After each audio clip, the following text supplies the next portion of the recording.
আল্লাহর ঘর মসজিদে আসার বসার তৌফিক দান করছেন, সেজন্য দিল থেকে কালিমাতুর শুকর আদায় করি। জবান খুলে মুক্তিবরে সমস্বরে একসাথে কালিমাতুর শুকর আদায় করি, পড়ি আলহামদুলিল্লাহ। সম্মানিত উপস্থিতি, আমি আপনাদের সম্মুখে কালামে মাজিদ থেকে মশহুর আয়াতের অংশবিশেষ তিলাওয়াত করেছি। নবী আরবি সাল্লাল্লাহু আলাইহি ওয়াসাল্লামের অসংখ্য অগণিত হাদিসের ভান্ডারসমূহ থেকে ছোট্ট একখানি হাদিস শরীফ তিলাওয়াত করেছি। আল্লাহ পাক যেন তেলাওয়াতকৃত আয়াত এবং হাদিসকে সামনে রেখে কিছু উপকারী কথা বলার শোনার তৌফিক দান করেন। আপনারা আমার জন্য দোয়া করে বলুন আমিন। সম্মানিত উপস্থিতি, মানুষ আল্লাহ তাআলার নৈকট্য লাভের জন্যে, আল্লাহ পাকের রেজামন্দি হাসিল করার জন্যে, আল্লাহ পাককে খুশি করার জন্যে, সন্তুষ্ট করার জন্যে দুইটা কাজ মানুষের জন্যে খুবই জরুরি। একটি কাজ হলো যে মানুষ যখন আল্লাহ পাকের দাসত্ব আর গোলামি করে, ইবাদত বন্দিগি করে, বদনীভাবে শারীরিকভাবে দেহ দিয়ে যখন মানুষ আল্লাহ পাকের দাসত্ব আর গোলামি করে, তো আল্লাহ পাক সাথে সাথে তার গোলামি, তার দাসত্ব আল্লাহ পাক কবুল মঞ্জুর করেন। বলেন সুবহানাল্লাহ। সেজন্য আল্লাহ পাক কালামে মাজিদেও বলে দিয়েছেন যে একমাত্র গোলামি আল্লাহ পাকের হবে, আল্লাহ পাকের দাসত্ব গোলামি একমাত্র হবে। আল্লাহ পাকের দাসত্ব আর গোলামি ছাড়া অন্য কোনো মাখলুকের দাসত্ব আর গোলামি করার অধিকার বনি আদমের নাই। আল্লাহ তাআলা নিজে বলেন, ওয়ামা খালাকতুল জিন্না ওয়াল ইনসা ইল্লা লিয়াবুদুন। আল্লাহ তাআলা কেবলমাত্র মানুষকে আল্লাহর দাসত্ব আর গোলামির জন্যই সৃষ্টি করছেন। তো মানুষ যখন শারীরিকভাবে আল্লাহ পাকের ইবাদত বন্দিগি করে, তো আল্লাহ পাক খুশি হয়ে যান।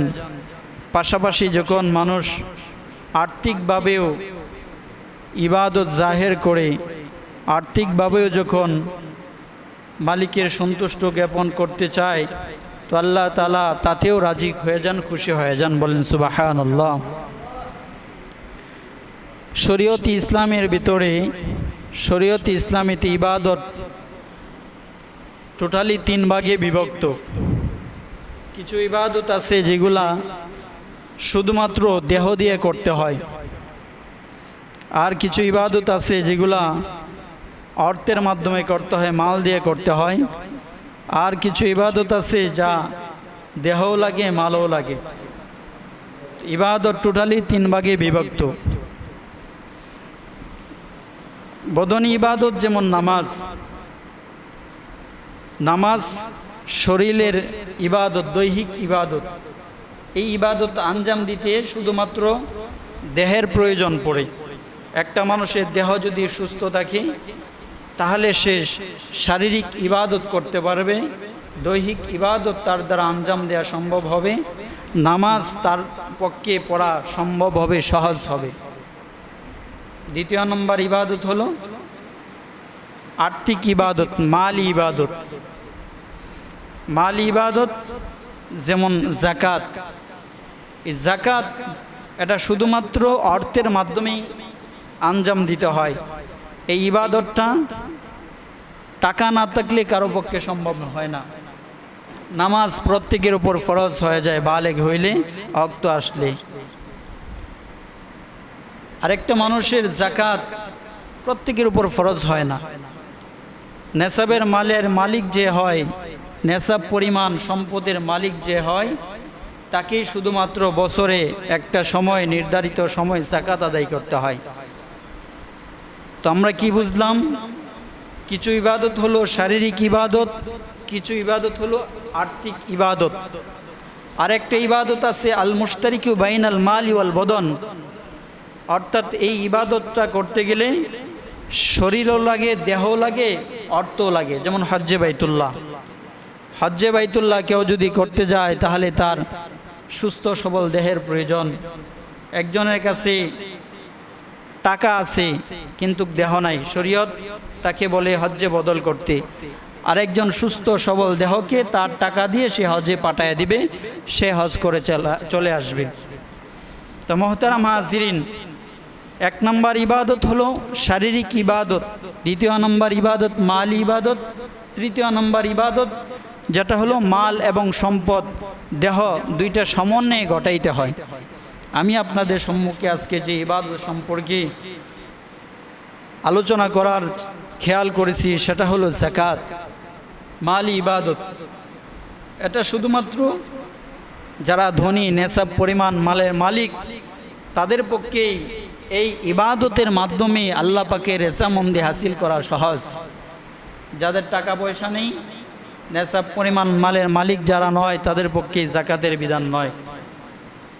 একজন সুস্থ সবল জ্ঞান সম্পন্ন প্রাপ্তবয়স্ক মুসলমান নেশাব পরিমাণ মালের মালিক, অর্থাৎ তার হাতে 7.5 তোলা সোনা বা 52.5 তোলা রূপা বা এর সমপরিমাণ অর্থ যদি 1 বছর ক্যাশ অবস্থায় থেকে যায়, তাহলে সেখান থেকে গরিবকে যাকাত বের করে দিতে হয়। এটা শরীয়তের বিধান, অবশ্যই দিতে হবে।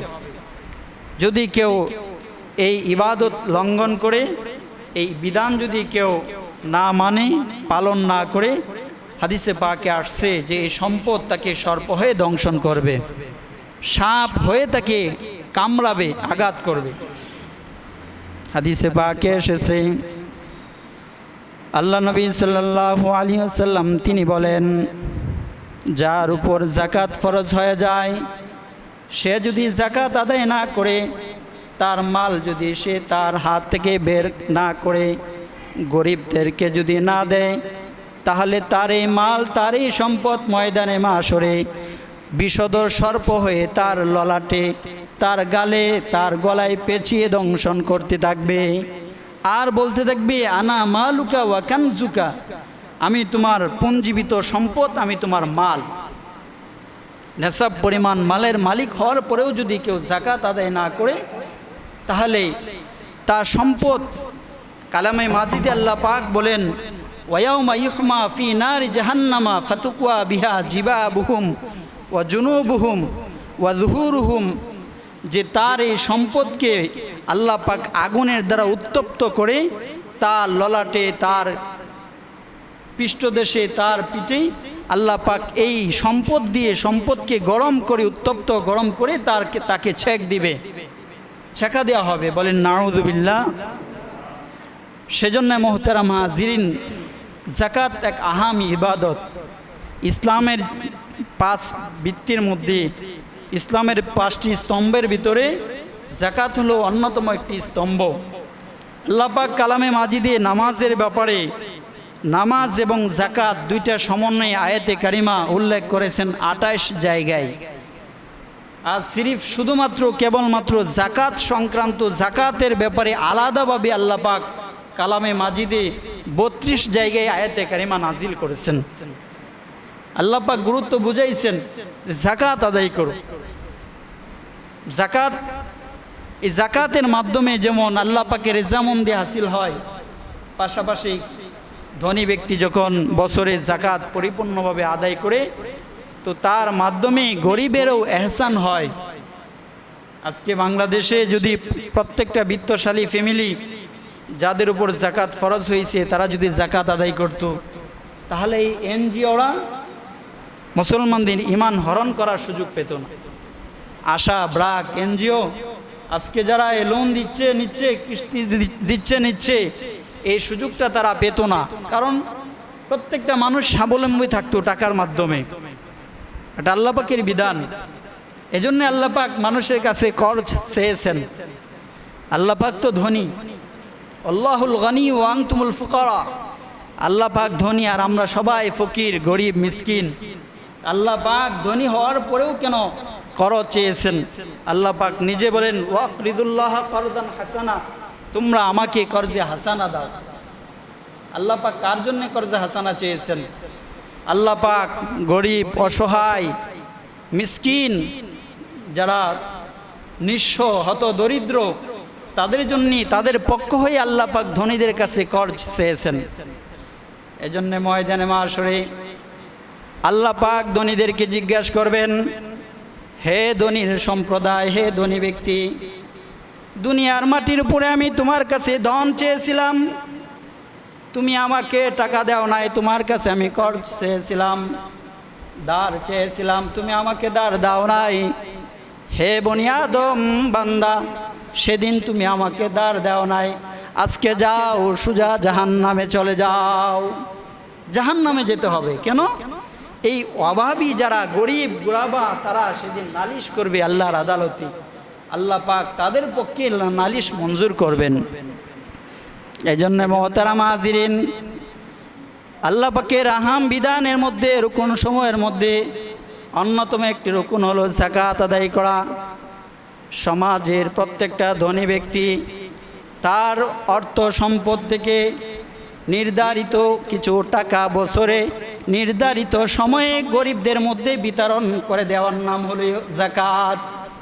যাকাত শব্দের অর্থ হলো পবিত্র, পুত পবিত্র, পাক সাফ। শরীয়তের পরিভাষাই হলো নির্ধারিত সময়ের ভিতরে নির্ধারিত কিছু টাকা আল্লাহ পাকে নির্বাচিত নির্ধারিত খাতে টাকাগুলা ব্যয় করার নামই হলো যাকাত। এটা আল্লাহ পাক শুধুমাত্র ধনীদেরকে নিয়ামত দান করছেন। সাহাবাই কেরামের ভিতরে আমরা তো এখন টাকার লোভী থাকি, ক্ষমতার লোভ, টাকার লোভ, ইজ্জতের লোভ, প্রশংসার লোভ। সাহাবাই কেরামের অবস্থাটা কি ছিল? ওনাদের ভিতরে ইবাদতের লোভ প্রকাশ পাইত, ইবাদতের চাহাত ওনাদের ভিতরে থাকতো। নবী আরবি সাল্লাল্লাহু আলাইহি ওয়াসাল্লামের জবান মোবারক থেকে যদি কখনো কোথাও কোনো ফজিলতের কথা শ্রবণ করতেন, সাহাবাই কেরাম ব্যতিব্যস্ত হয়ে পড়তেন কখন সেই কাজটা আঞ্জাম দিবেন। তাদের ভিতরে লোভ কাজ করত। যেমন আবু তালহা রাদিয়াল্লাহু আনহু, একজন বিশিষ্ট আনসার সাহাবীদের মধ্যে বিশিষ্ট একজন সাহাবী ছিলেন আবু তালহা। ধনী সাহাবীদের মধ্যে অন্যতম একজন ছিলেন আবু তালহা, যার অনেকগুলি বাগান ছিল। মসজিদে নববীর সামনেই আবু তালহার একটা বাগান ছিল, বাইরুহা নামে একটা বাগান। যে বাগানের ভিতরে আল্লাহ নবী সাল্লাল্লাহু আলাইহি ওয়াসাল্লাম প্রায়ই ওই বাগানের ভিতরে প্রবেশ করতেন। ওই বাগানের পাখিদের কিচিমিচি ডাক পয়গম্বর শুনতেন। বাগানের মধ্যে ঝর্ণা প্রবাহিত ছিল, মিষ্টি ফোয়ারা, মিষ্টি কুয়ার পানি তিনি ওখান থেকে পান করতেন, আরাম করতেন, বসতেন ওই বাগানের মধ্যে গিয়ে। খুব মনোমুগ্ধকর এক সুন্দর পরিবেশ মণ্ডিত এক বাগান ছিল আবু তালহা রাদিয়াল্লাহু আনহুর মসজিদে নববীর সামনেই। কালামে মাজিদের আয়াত যখন অবতীর্ণ হইল, লাং তানালুল বিররা হাত্তা তুনফিকু মিম্মা তুহিব্বুন, আল্লাহ তাআলা বলতেছেন তোমার পছন্দের জিনিসটা যতক্ষণ পর্যন্ত আল্লাহর রাহে খরচ না করবে ততক্ষণ পর্যন্ত পুণ্য অর্জন করতে পারবে না, আল্লাহ রেজামন্দি হাসিল করতে পারবে না। আল্লাহর নবী সাল্লাল্লাহু আলাইহি ওয়াসাল্লামের উপর এই আয়াতে কারিমা যখন এই অবতীর্ণ হয়েছে, সাহাবী আবু তালহা রাদিয়াল্লাহু আনহু ছুটে চললেন মসজিদে নববীতে। গিয়া দেখলেন পয়গম্বর আরবি সাল্লাল্লাহু আলাইহি ওয়াসাল্লাম বসা আছেন সাহাবাই কেরামদের সামনে নিয়ে। সাহাবী আবু তালহা সামনে চলে গেলেন, গিয়া বলতেছেন, সরকারে দু আলম, আপনি জানেন আল্লাহ পাক আমাকে অনেক নিয়ামত দান করেছেন, আল্লাহ পাক আমাকে অনেকগুলি বাগান দান করেছেন। সরকারে দু আলম, আমার সেই বাগানগুলির ভিতরে আমার কাছে পছন্দের বাগান হলো এই বাইরুহা নামক বাগানটি, যে বাগানটি আপনার মসজিদে নববীর সামনে উপস্থিত আছে। আল্লাহ রসুল যে বাগানের মধ্যে আপনি প্রতিনিয়ত প্রতিদিন আরামের জন্য প্রবেশ করেন, কিছুক্ষণ আপনি ওখানে গিয়ে আরাম করেন, মিষ্টি পানি পান করেন, পাখিদের কিচিমিচি ডাক আপনি শ্রবণ করেন। আল্লাহ রসুল গো, আমার ইচ্ছা হয় আমার এই বাগানটা এই মুহূর্তে আল্লাহর রাহে সদকা করে দিতে। বলেন সুবহানাল্লাহ। পয়গম্বর আরবি সাল্লাল্লাহু আলাইহি ওয়াসাল্লাম আবু তালহা রাদিয়াল্লাহু আনহুর এই প্রস্তাবে তিনি খুশি হয়ে গেলেন।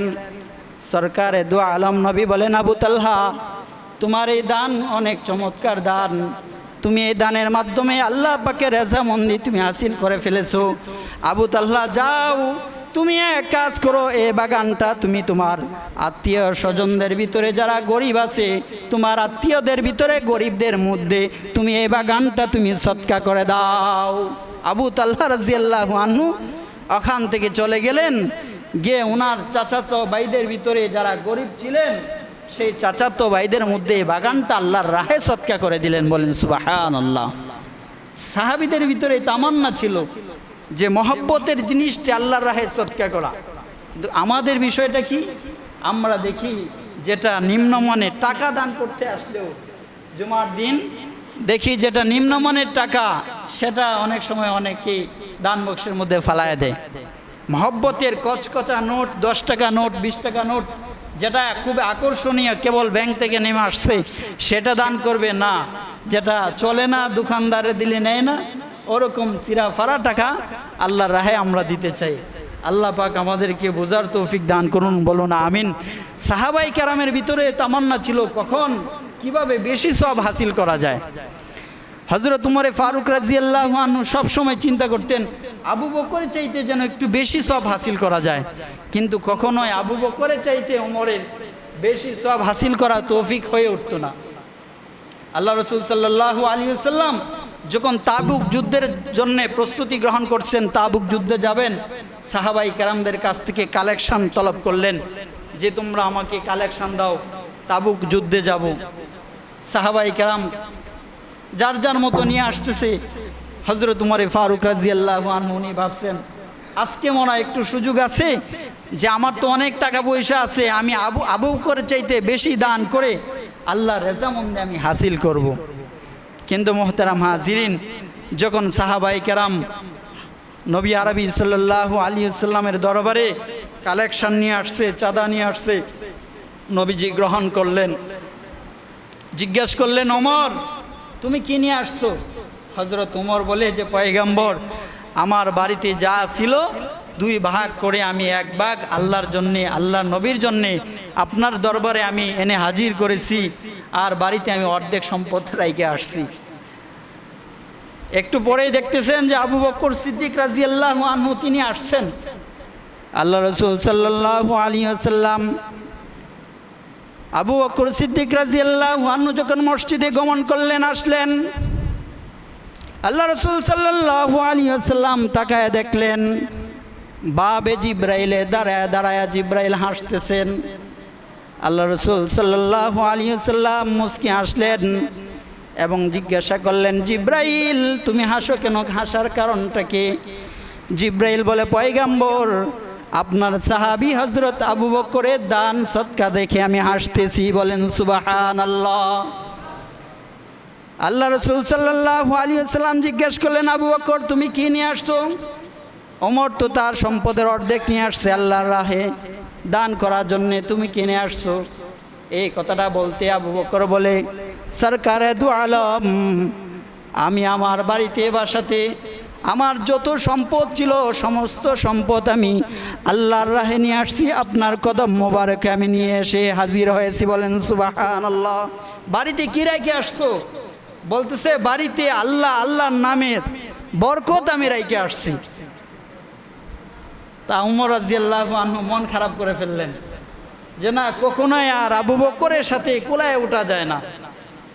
কেন কোলায় উঠতে পারেন নাই? আবু বকর তো মুষ্টিময় সম্পদ নিয়ে আসছেন। দিল দেখেন, দিল আল্লাহ তাআলা দিলে যা ছিল সম্পদ যা ছিল দিল ভৈরা মন উজাড় করে আল্লাহ নবী সাল্লাল্লাহু আলাইহি ওয়াসাল্লামের দরবারে এনে হাজির করে দিলেন আবু বকর সিদ্দিক রাদিয়াল্লাহু আনহু।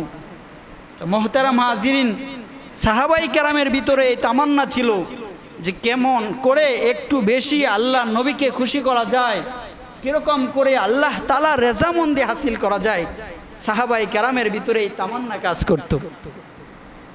তো মুহতারাম হাজিরিন, এই যাকাত ইসলামের অন্যতম এক বিধান। একটা মুমিন মুসলমান যদি পরিপূর্ণভাবে যাকাত আদায় করে তো এর বদলতে আল্লাহ তাআলা তার সমস্ত মালকে পাক পবিত্র করে দিবেন। বলেন সুবহানাল্লাহ। পাক সাফ করে দিবেন, মালগুলা পবিত্র হয়ে যাবে।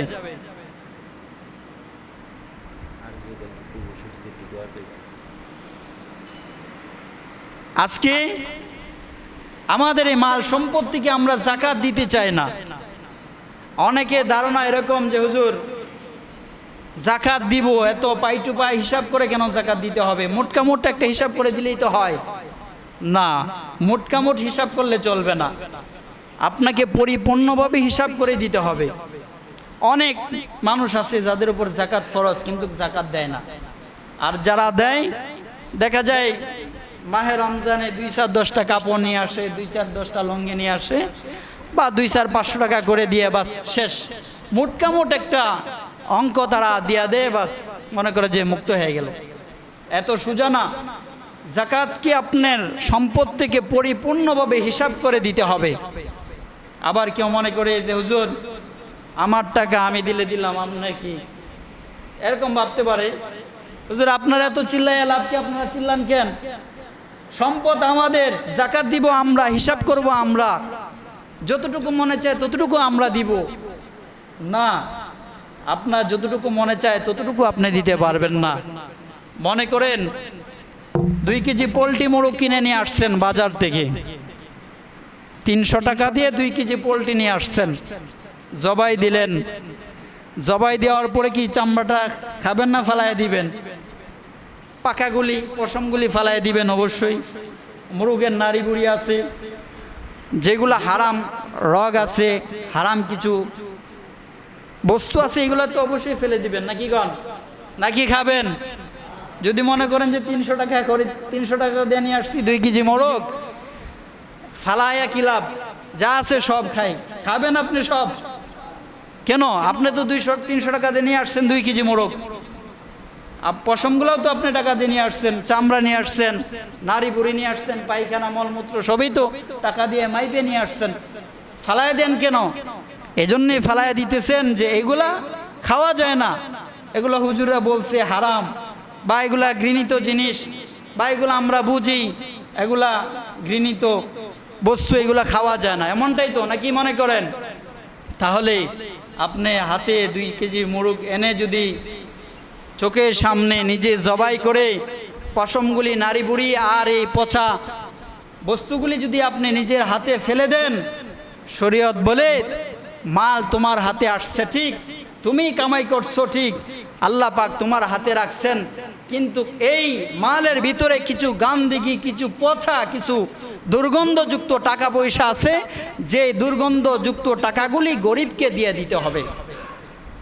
মোরগের দুর্গন্ধযুক্ত বা পচা জিনিসগুলো যেমন কাক বিড়াল বা শ্রীগাল কুকুরকে দিয়ে দিতে হয়, তদ্রূপ আপনার অর্জিত সম্পদের ভিতরে যাকাতের টাকাটা এরকম নোংরা টাকা, যাকাতের টাকাটা পচা টাকা, যাকাতের টাকাটা দুর্গন্ধযুক্ত টাকা, সেই পচা দুর্গন্ধ নোংরা টাকাগুলাকে নির্ধারিত খাতে গরিব মিসকিন অসহায় গরিব দুঃখীদের ভিতরে বিতরণ করে দেওয়ার বিধান আল্লাহ পাক দান করছেন। কে দান করছেন বলেন? আল্লাহ পাক দিয়েছেন। এখন কেউ যদি মনে করেন না আমি যাকাত দিব না, আমি পাই টু পাই হিসাব করে সঠিকভাবে হিসাব করে আমি যাকাত দিব না, দিলেও আমি কিছু দিব, যদি এমনটা কারো মন মানসিকতা হয়, যদি এমনটাই হয়, তাহলে অবশ্যই আপনি মনে রাখবেন যে আপনি সেই পচা নোংরা দুর্গন্ধযুক্ত টাকাগুলাকে আপনি ভালো টাকার সাথে মিশ্রিত করে আপনি ভক্ষণ করতেছেন। আর যদি আপনি টাকাগুলা বের করে দেন, তাহলে বাকি টাকাগুলো আপনি স্বচ্ছ হবে, পাক হবে, পবিত্র হবে, পরিষ্কার হবে। আজকে মুসলমানরা বুঝে না যাকাতের বিধান, কিন্তু বোম্বাই শহরের মারোয়ারির সেই হিন্দু বেটা বুঝতো যাকাত দিলে কি লাভ। বোম্বাই শহরে এক মারোয়ারি এক ব্যবসায়ী ছিল, হিন্দু ব্যবসায়ী, সে প্রতি বছর যাকাত আদায় করতো। থানবী রহমতুল্লাহি আলাইহি ওয়াজ ও খুতবার ভিতরে ঘটনাটা এনেছেন। তা এক লোক গিয়ে বলতেছে যে আপনি তো হিন্দু মানুষ, কত মুসলমান দোকানদার বসে রয়েছে, তারা যাকাত আদায় করে না, আর আপনি কিনা হিন্দু মানুষ, আপনি যাকাত দেন, কারণটা কি? তো বারবার গিয়ে তারা ডিস্টার্ব করে। তো একদিন সে বলতেছে, দেখো আমার তো বলার ইচ্ছা ছিল না, কিন্তু তুমি যেহেতু বারবার এসে আমাকে এরকম জোর করতেছো, এখন আমি বলতে বাধ্য। তো বলতেছে, দেখো আমি যাকাত দিই, কারণটা হলো আমি যেদিন থেকে শুনছি যে জাকাত দিলে মালের নিরাপত্তা আসে, মুসলমানের মুখ থেকে যেদিন থেকে শুনেছি যে জাকাত দিলে মাল পবিত্র হয়, জাকাত দিলে মাল সাফ হয়, স্বচ্ছ হয়, ওই দিন থেকে আমি খেয়াল করেছিলাম যে আমিও মুসলমানের ধর্মের অনুসারী হয়ে অন্তত পক্ষে এই বিধানটা আমি আমার জীবনে বাস্তবায়িত করব। তো সেই হিন্দু মারোয়ারি সে জাকাত দিতে শুরু করছে। তো সে বলে, দেখো এর ফায়দাটা হলো, অনেক সময় আমার এই পণ্যবাহী জাহাজ, মালবাহী এই ট্রলার, লঞ্চ, এই জাহাজগুলো আমি সাগরে ভাসায় দেই, বিভিন্ন ডিস্ট্রিক্টে বিভিন্ন দেশে আমার এই জাহাজগুলা যায়, কিন্তু আজও পর্যন্ত আমার একটা জাহাজ ডুবির ঘটনার কবলে কখনো পড়ে নাই, আমার একটা মালবাহী জাহাজ কখনো সাগরে ডুবে যায় নাই। দেখো মানুষের শুনি গুদাম করে আগুন লেগে যায়, কিন্তু আমি হিন্দু মানুষ, আমি বিশ্বাস করি যেদিন থেকে আমি জাকাত দিতে শুরু করেছি ওদিন থেকে আমার গুদামে কোনো দিন আগুন তো দূরের কথা, আগুনের একটা স্ফুলিঙ্গ আমার এই দোকানে টাচ করে নাই কোনো দিন। দেখো শুনি মানুষের দোকানে ডাকাতি হয়, চুরি হয়। আমি যেদিন থেকে জাকাত দিতে শুরু করেছি আমার বিশ্বাস, আমি হিন্দু ধর্মের অনুসারী হয়েও আমি বিশ্বাস করি যে মুসলিম ধর্মের এই রীতিটা যেদিন থেকে আমি মানতে শুরু করেছি সেদিন থেকে আজ পর্যন্ত আমার দোকানে কোনো দিন ডাকাতি হওয়া তো দূরের কথা, ন্যূনতম একটা চিজ আসবাব আমার আজ পর্যন্ত চুরি হয় নাই। সবচেয়ে মজার ব্যাপার হলো, দেখো তোমাদের ভাইদের মধ্যে এরকম হয় কর্মচারীরা ডিস্টার্ব করে, ঠিক মতো ডিউটি পালন করে না, করলেও দেখা যায় এলোমেলো করে, টাকা পয়সা নড়চড় করে। কিন্তু আমার বিশ্বাস, আমি যেদিন থেকে ইসলাম ধর্মের সেই মহামূল্যবান জাকাতের বিধানটা আমি যেদিন থেকে পালন করতে শুরু করছি সেদিন থেকে আমার অধীনস্থরা আমার সাথে খুব সুন্দর আচরণ দেখাইতে শুরু করছি। আমি আমার ক্যাশ বাক্সের চাবি যদি সামনে ওপেন ফেলে রেখেও চলে যায়, আমার কোনো কর্মচারী, আমার অধীনস্থ আমার ক্যাশ বাক্স থেকে একটা টাকাও আমার সরায় না। থানবী রহমতুল্লাহি আলাইহি ঘটনাটা লিখছেন। তো মোহতারাম হাজিরিন, আজকে ইসলাম ধর্মের অনুসারী হওয়ার পরেও আমাদের ভিতরে এতটুকু এহসাস, অনুভূতি আমাদের কাজ করে না যে আমরা যাকাতটা ঠিকমতো আদায় করি, যাকাতটা আমরা ঠিকমতো আদায় করে দেই। আজকে যদি যাকাত পরিপূর্ণভাবে আদায় করত, আজকে এতিম অসহায় মাদ্রাসার কিছু বাচ্চারা আছে যাদের পাঞ্জাবি বানানোর টাকা পয়সা থাকে না, আমাদের কানে খবর আসে পাঞ্জাবি বানাবে, চিকিৎসা গ্রহণ করবে, এতটুকু টাকা তাদের হাতে অনেক সময় হয়ে ওঠে না। যদি প্রত্যেকেই যাকাতটা পরিপূর্ণভাবে আদায় করত, আপনাদের এলাকায় দেখেন, আপনাদের এই মহল্লায় হিসাব করে দেখেন কতজনের উপর যাকাত ফরজ হয়েছে, কয়জনের যাকাত আদায় করেন। 7.5 তোলা সোনা বা 52.5 তোলা রূপা বা এর সমপরিমাণ অর্থ কত, 50-60 হাজার টাকা। এই 50-60 হাজার টাকা কার হাতে না আছে? এরকম অনেকে আছেন যে 1 বছর ভৈরে আপনার হাতে 50-60 হাজার না 1 লাখের বেশি টাকা আপনার ক্যাশ অবস্থায় আছে। কয়জনে আমরা যাকাত দিতেছি? ফিতরা, অনেকেই মাসালা জিজ্ঞেস করে যে ওয়াজিব হয়েছে কিনা। আরে ভাই, আপনার ওয়াজিব অনেক পরে কথা, আপনার 1 বছর থাকতে হবে না। ঈদুল ফিতরের দিন যদি আপনার এই পরিমাণ অর্থ যদি হাতে আসে তখনই তো ফিতরা ওয়াজিব হয়ে যায়। কোরবানির ব্যাপারে আসলে এরকম অনেক বখিল আছে, নেশাব পরিমাণ মালের মালিক হওয়ার পরে কোরবানি আদায় করতে চায় না, কোরবানি করতে চায় না। এগুলো হলো বুঝার ব্যাপার। তো মোহতারাম হাজিরিন, এই যাকাতগুলাকে নির্ধারিত খাতে আল্লাহ তাআলা বলছেন ব্যয় করতে। যাকাতগুলা গরিবদেরকে দিতে হয়। আল্লাহ পাক কালামে মাজিদে বলছেন 8টা খাতের কথা। গরিব, মিসকিন, যারা অসহায়, আমিলিন, যারা এই যাকাতের যারা কালেকশন করে, যারা যাকাতের টাকাগুলা উঠায়, কাফির রিকাব, এবং যারা নমুসলিম, যাদের চিত্রাকর্ষণের প্রয়োজন পড়ে, তাদের পিছনে যাকাতের টাকাগুলা ব্যয় করা যেতে পারে। বা একজন খুব ঋণগ্রস্ত আছে মুসলমানদের ভিতরে, তাকে মুক্তির জন্য যাকাতের টাকা দিয়ে তাকে ঋণ মুক্তি করা যেতে পারে। বা দাস দাসী প্রথাটা এখন যেহেতু নাই, এক সময় ছিল, দাস দাসী মুক্তির পেছনেও যাকাতের টাকা ব্যয় করা যেতে পারে। আর একটা হলো জিহাদ ফি সাবিলিল্লাহ, আল্লাহর রাহে যারা যুদ্ধ জিহাদ করে, আল্লাহর পথের প্রতীক যারা, তাদের পিছনে যাকাতের টাকা ব্যয় করা যেতে পারে। এরপরে মুসাফির যারা সফররত অবস্থায় আছে, বাড়িতে টাকা আছে কিন্তু মুসাফিরের হালতে এখন গরিব, তার কাছে টাকা নাই, এলাকায় আসছে বাড়ি বিন্দেশে, এলাকায় অবস্থান করতেছে, তার কাছে টাকা নাই, তার পিছনেও যাকাতের টাকাটা ব্যয় করা যেতে পারে। এখন বলবেন হুজুর মাদ্রাসার কথা তো বলে নাই আল্লাহ তাআলা, মাদ্রাসা লিল্লাহ বোর্ডিং ফান্ডের কথা তো আল্লাহ তাআলা কালামে মাজিদে বলে নাই। আল্লাহ তাআলা কালামে মাজিদে বলছেন ফি সাবিলিল্লাহ, আল্লাহর রাহে যারা আছেন তাদেরকে দিতে। আল্লাহর রাহে যারা আছেন, আল্লাহর পথের প্রতীক যারা, তাদের পেছনে টাকাটা দিতে আল্লাহ পাকের নির্ধারিত নির্বাচিত খাতের অন্যতম একটা খাত। যারা দিন রাত 24 ঘন্টায় কিভাবে এলায়ে কালিমাতুল্লাহ, আল্লাহর দিন আল্লাহর জমিনে কায়েম হবে, এই চিন্তা ফিকির যারা সব সময় করেন, তাদের পিছনে টাকাটা ব্যয় করা আল্লাহ পাকের পছন্দনীয় একটা খাত। হক আলিয়া মাদ্রাসাও আছে, এরকম অনেক আলিয়া মাদ্রাসা আছে। সব আলিয়া মাদ্রাসা তো সরকারি না, কিছু কিছু আলিয়া মাদ্রাসা আছে যেখানে হেফজ বিভাগ চালু আছে, এতিম অসহায় গরিব দুঃখী ছেলেমেয়েরা পড়তেছে। কওমি মাদ্রাসা আছে যেখানে গরিব এতিমখানা আছে, বা এমনি প্রাইভেট প্রতিষ্ঠানও আছে যেখানে এতিমরা পড়ালেখা করতেছে। আপনার টাকাটা আপনি ওখানে দেন।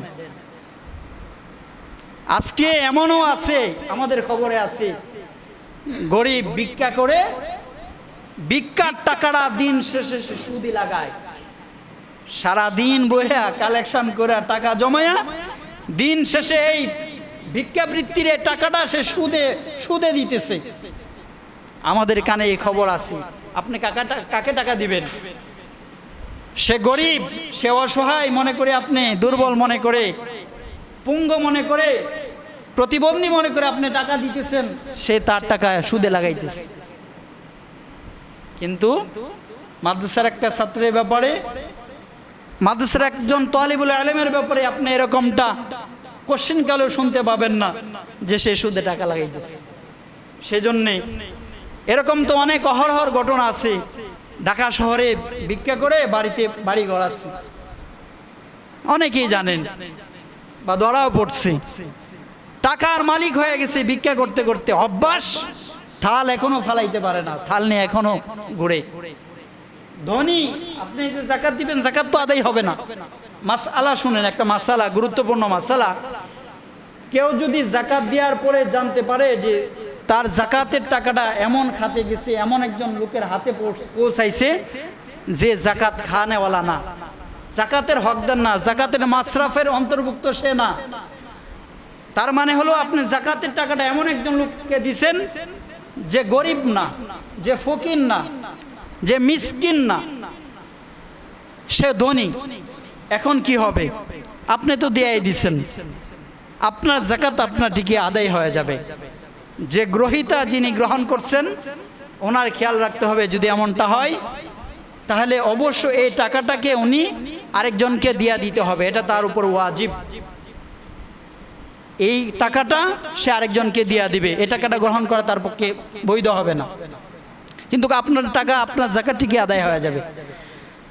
এরকম অনেক ধনী আছে যে যাকাত দিয়া দিতেছে, যাকাতের লঙ্গি গিফট দিছে, যাকাতের কাপড় দিয়ে দিছে, খোঁজ খবর নিয়ে দেখা গেছে সে নেশাব পরিমাণ মালের মালিক, সে নিজেই যাকাত দিতে পারে, সে কেমনে যাকাত খাবে আরেকজনের? সেজন্য মুহতারাম হাজিরিন, এই যাকাতের বিধানগুলি আমাদের জানা দরকার, মানা দরকার। আজকে যদি আমরা যাকাত সংক্রান্ত বিষয় সম্পর্কে আমরা যদি সম্যক অবগত হইতাম, একটা ধারণা আমাদের থাকতো, আইডিয়া থাকতো, তাহলে দেখা যেত সমাজে অনেক হত দরিদ্র অভাবী লোক সচ্ছলতার হায়াত পেয়ে যেত। তো সম্মানিত উপস্থিতি, সাহাবাই কেরামের জামানায় সাহাবীরা সব সময় এই চিন্তায় থাকতেন যে কিভাবে আল্লাহ পাকের রেজামন্দে একটু বেশি হাসিল করা যায়। আল্লাহ পাককে কিভাবে একটু বেশি সন্তুষ্ট করা যায়, সেজন্য তারা যেমন মালিভাবে ইবাদত বন্দিগি করতেন, জান কুরবান দিতেন, দেহ কুরবান দিতেন, ওরকম মাল কুরবান দিতেন। এগুলো আলাদা আলাদা ইবাদত। এখন আসছেন আপনি ফরজ জুমার 2 রাকাত নামাজ আদায় করতে, এটা হলো আপনার দেহের ইবাদত, এটা হলো আপনার দেহের ইবাদত। আর কিছু ইবাদত আছে যেগুলো টাকা দিয়েই করতে হয়, যেমন যাকাত। যাকাতের বিধানের ব্যাপারে যদি আপনি সুবহানাল্লাহ সুবহানাল্লাহ আলহামদুলিল্লাহ আল্লাহু আকবার লা ইলাহা ইল্লাল্লাহ 6 তাসবিহ 12 তাসবিহ যদি খতমে খাজিগান বড় বড় খতম যদি আপনি আদায় করেন, আদায় হবে? আওয়াজ দিয়ে বলেন আদায় হবে? যাকাতের বিধানের ক্ষেত্রে যাকাতটা আপনি আদায় করতে হবে মাল দিয়ে, আপনার মাল দিয়ে আদায় করতে হবে। কোরআনের খতম দিয়ে হবে না, দৈহিক শারীরিক ইবাদতের মাধ্যমে হবে না, এমন কি আপনার তাসবিহে ফাতিমি বা তাসবিহের মাধ্যমে আদায় করলে আদায় হবে না, সেটাকে অবশ্যই আপনাকে মাল দিয়ে আদায় করতে হবে। মাহে রমজান মাস, এই মাসে আমরা ইবাদত বন্দিগি করলে যেন যেহেতু আল্লাহ পাক বৃদ্ধি করে দেন, সে হিসেবে আমরা সদকাতুল ফিতরের পাশাপাশি যাদের উপর যাকাত ওয়াজিব হয়েছে, যাকাতের মাসালাগুলি আমরা অল্প সময়ের ভিতরে মাসালাগুলা স্পষ্টভাবে বলা যায় না, মাসালাগুলো আমরা জেনে বুঝে আমরা এই যাকাত আদায় করার জন্য আমরা প্রস্তুতি গ্রহণ করব। তো বলতেছিলাম সাহাবাই কেরাম ওনারা যেরকমভাবে মাল ইবাদতের ক্ষেত্রে আগায় যেতেন, সাহাবাই কেরাম ওরকমভাবে দৈহিক ইবাদতের ক্ষেত্রে ওনারা আগায় বাড়তেন, এগে বাড়তেন, সামনে অগ্রসর হইতেন। হযরত আবু হুরায়রা রাদিয়াল্লাহু আনহু সাহাবাই কেরামের ভিতরে একজন অন্যতম মুহাদ্দিস ছিলেন। আজকে দেখেন এই যাকাতের টাকাটা যদি মাদ্রাসায় দেন, মাদ্রাসায় দিলে ওখান থেকে আবু হুরায়রা সৃষ্টি হতে পারে। মাদ্রাসায় যদি আপনি আপনার টাকাটা দেন, সে আপনার টাকা থেকে আনাস বিন মালিক তৈয়ার হইতে পারে, আব্দুল্লাহ ইবনে আব্বাস, আব্দুল্লাহ ইবনে জুবাইর, আব্দুল্লাহ ইবনে ওমর আপনার যাকাতের টাকা গ্রহণ করে আল্লাহর রাহে পড়ালেখা করে ওরকম বড় মুহাদ্দিস হতে পারে। সাহাবাই কেরামের ভিতরে বিভিন্ন শ্রেণী বিন্যাসের সাহাবীদের ভিতরে ছিল, অনেক শ্রেণীতে সাহাবাই কেরাম বিভক্ত ছিলেন। যেমন কিছু কিছু সাহাবাই কেরাম ওনারা কৃষি কাজ করতেন, যেমন আনসার সাহাবাই কেরাম যারা মদিনা সাহাবীরা ছিলেন, তাদের বেশিরভাগ সাহাবীদের পেশা ছিল কৃষিকাজ। আর মুহাজির সাহাবাই কেরাম যারা হিজরত করে গেছিলেন মক্কা থেকে, তারা ব্যবসা বাণিজ্য করতেন। কিছু কিছু সাহাবাই কেরাম কাটুরিয়া কাজ করতেন, কিছু কিছু সাহাবাই কেরাম উট, ভেড়া, দুম্বা, ছাগল এগুলা ছড়াইতেন, বিভিন্ন কাজে মশগুল থাকতেন সাহাবাই কেরাম। কিন্তু এই সাহাবীদের ভিতরে একটা কাফেলা এরকম ছিল যে সাহাবাই কেরাম সব সময় মসজিদে নববীতে সুফায় বসে আল্লাহ নবী সাল্লাল্লাহু আলাইহি ওয়াসাল্লামের কাছ থেকে ইলমে দ্বীন হাসিল করতেন সব সময়। যেমন হযরত আবু হুরায়রা রাদিয়াল্লাহু আনহুর ঘটনা হাদিসে পাকে রওয়ায়াত আসছে। আপনি বুখারী শরীফ খুলবেন, মুসলিম শরীফ খুলবেন, তিরমিজি, আবু দাউদ, নাসাই, মুয়াত্তা মালিক, সিয়াসিত্তার হাদিস গ্রন্থের বড় বড় কিতাবগুলি আপনি অধ্যয়ন করবেন। পৃষ্ঠাগুলি যখন খুলবেন, উল্টাবেন, তখন দেখবেন বেশি থেকে বেশি নাম যার আসছে ওনার নাম হলো হযরত আবু হুরায়রা রাদিয়াল্লাহু আনহু। সে আবু হুরায়রা রাদিয়াল্লাহু আনহু তিনি সব সময় সদা সর্বদাই আল্লাহ নবী সাল্লাল্লাহু আলাইহি ওয়াসাল্লামের মসজিদে নববীতে পড়ে থাকতেন। এই যে এত হাদিসগুলা রেওয়ায়াত করছেন, তার কারণটা এই যে সব সময় মসজিদে নববীতে সুফাই, আসহাবে সুফাই পড়ে থাকতেন। হযরত আনাস রাদিয়াল্লাহু আনহু বেশি থেকে বেশি হযরত আবু হুরায়রা রাদিয়াল্লাহু আনহু, আবু হুরায়রা রাদিয়াল্লাহু আনহু বলেন, আমার সাহাবী ভাইদের ভিতরে আনসার সাহাবীরা ছিল ধনী সাহাবী। অধিকাংশ সাহাবাই কেরাম তারা কৃষি কাজ করতেন, খেতে কামারে তারা ধান চাষ করতেন, চাষাবাদের কাজে ব্যস্ত থাকতেন। আর মক্কাতুল মুকাররমা থেকে চলে আসা আমার মুহাজির সাহাবীদের ভিতরে অধিকাংশ সাহাবাই কেরাম তারা ব্যবসা বাণিজ্যর কাজে ব্যস্ত থাকতেন। কিন্তু আমি আবু হুরায়রা অবস্থা এমন ছিল যে আমি আবু হুরায়রার কৃষিকাজও ছিল না, আবু হুরায়রার হাতে টাকা পয়সাও ছিল না, যার কারণে আমি আবু হুরায়রা ব্যবসা বাণিজ্যও করতে পারতাম না, যার কারণে আমি আবু হুরায়রা খেতে কামারে গিয়ে চাষাবাদও করতে পারতাম না। আমার তো জমা জমিও ছিল না, আমার টাকা পয়সাও ছিল না। আমার কাজ ছিল আল্লাহ নবী সাল্লাল্লাহু আলাইহি ওয়াসাল্লামের আসহাবে সুফার মধ্যে পড়ে থাকা পয়গম্বরের জবান থেকে যখনই যা কিছু বের হইতো আমি আবু হুরায়রার সাথে সাথে ওগুলো আমি গ্রহণ করে নিতাম। যখনই যা কিছু বের করতেন আমি সেগুলো গ্রহণ করে নিতাম। যার ফলশ্রুতিতে, যার কারণে এমন একটা সময় আমার হাতে আসছে যে আমার পেটে ক্ষুধা লাগছে, আমি বুকার হালতে আমি ছটফট করতে করতে রাস্তার মধ্যে পড়ে থাকতাম। আর মদিনাবাসী কিছু কিছু মানুষ মনে করত যে আবু হুরায়রার মৃগী রোগ হয়েছে। আমি আবু হুরায়রার নাকের মধ্যে চামড়া জুতা দিয়ে ঘষা মাজা করত। সে আবু হুরায়রা রাদিয়াল্লাহু আনহু একদিন রেশমি রুমাল দিয়ে মুখ মুছতেছিলেন আর বলতেছিলেন আবু হুরায়রা, আজকে তো তুমি রেশমি রুমাল দিয়ে মুখ মুছতেছো, আবু হুরায়রা তোমার অতীত কি মনে আছে? তুমি তো সেই আবু হুরায়রা যে আবু হুরায়রার পেটের খিদার কারণে, তৃষ্ণার কারণে, খাবারের অভাবের কারণে মদিনার অলিতে গলিতে পড়ে থাকতে আর মানুষ তোমাকে জুতা দিয়ে পাড়াইতো। তুমি তো সেই আবু হুরায়রা। মোহতারাম হাজিরিন, এখান থেকে সবক হইল মানুষের ইজ্জত, সম্মান, মান, মর্যাদা যখন আল্লাহ পাক বৃদ্ধি করে দেন, পিছনের ইতিহাস ভুলতে নাই। পিছনের ইতিহাস যে ভুলে যায় সে হলো সবচেয়ে বড় নিমক হারাম। হযরত লুকমান আলাইহিসসালাম উনি ওনার পিছনের ইতিহাস ভুলেন নাই। লুকমান আলাইহিসসালাম বিশাল এক মজমার মধ্যে আলোচনা করতেছেন। একজন দাঁড়ায় গেছেন মজমার ভিতর থেকে, বলতেছে যে ভাই আপনি কি লুকমান? সাথে সাথে বলতেছে হ্যাঁ ভাই আমি লুকমান। আপনি কি অমুক? হ্যাঁ অমুক। পরিচয় হয়ে গেছে যে ছোটবেলায় আমরা দুইজনে একসাথে সেই পাহাড়ের পাদদেশে ছাগল চড়াইতাম, একসাথে আমরা খেলাধুলা করতাম, আমরাই সেই দুই বন্ধু। মোহতারাম হাজিরিন, আমাদের কি হালত? আমাদের হালত হলো যে আমরা যখন একটু আমাদের পরিবর্তন আসে, আমাদের যখন একটু চেঞ্জ আসে, একটু যখন আমাদের একটু ডেভেলপ হয়, তখন আমাদের মাইন্ড চেঞ্জ হয়ে যায়, আমাদের মন মানসিকতা, আমাদের চিন্তা ভাবনা, আমাদের থিওরি সব পরিবর্তন হয়ে যায়। এমন একটা অবস্থা এসে যায় যে মানুষটাকে মানুষই আমরা মনে করি না। কথা বলেন ঠিক কিনা? সে যে মানুষ, সে যে আল্লাহর এক মাখলুক, সে যে একজন মুমিন মুসলমান, আমার থিওরি, আমার মন মানসিকতা এতটাই চেঞ্জ আর পরিবর্তন হয়ে যায়, তাকে মানুষ বলে মনে হয় না। সবচেয়ে বড় নিমক হারাম মাল্লাম ইয়াশকুরিন নাস লাম ইয়াশকুরিল্লাহ। যার দ্বারা আল্লাহর কৃতজ্ঞতা আদায় হয় না, তার দ্বারা কখনো, যার দ্বারা মানুষের শুকরিয়া আদায় হয় না, তার দ্বারা কঠিনকালে আল্লাহরও কৃতজ্ঞতা কখনো আদায় হয় না। সেজন্য মোহতারাম হাজিরিন, আল্লাহ পাক যদি কখনো কোনো নিয়ামত দান করেন, তাহলে সেই নিয়ামতগুলাকে স্মরণ রাখা চাই, ইয়াদে রাখা চাই যে আল্লাহ পাক আমাকে নিয়ামত দান করেছেন, যে মালিক আমাকে নিয়ামত দান করেছেন, সেই মালিক হয়তো আবার পরশু সেই নিয়ামত ছিনায়ও নিতে পারেন। কি বলেন? কথা বলেন ঠিক কিনা? ছিনায় নিতে পারেন কি পারেন না? অবশ্যই আল্লাহ পাক সেই নিয়ামত আবার ছিনায়ও নিতে পারেন।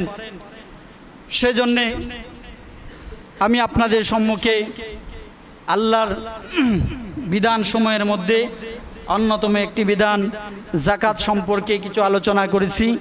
যাকাতের ফজিলত, গুরুত্ব এবং তার আহমিয়ত সম্পর্কে আমি আপনাদের সম্মুখে যে কতক্ষণ আলোচনা করেছি, আল্লাহ পাক যেন আমাদেরকে যাকাতের বিধিবিধান মেনে, জেনে বুঝে আমল করার তৌফিক দান করুন। সকলে বলুন আমিন, জোরে বলুন আমিন।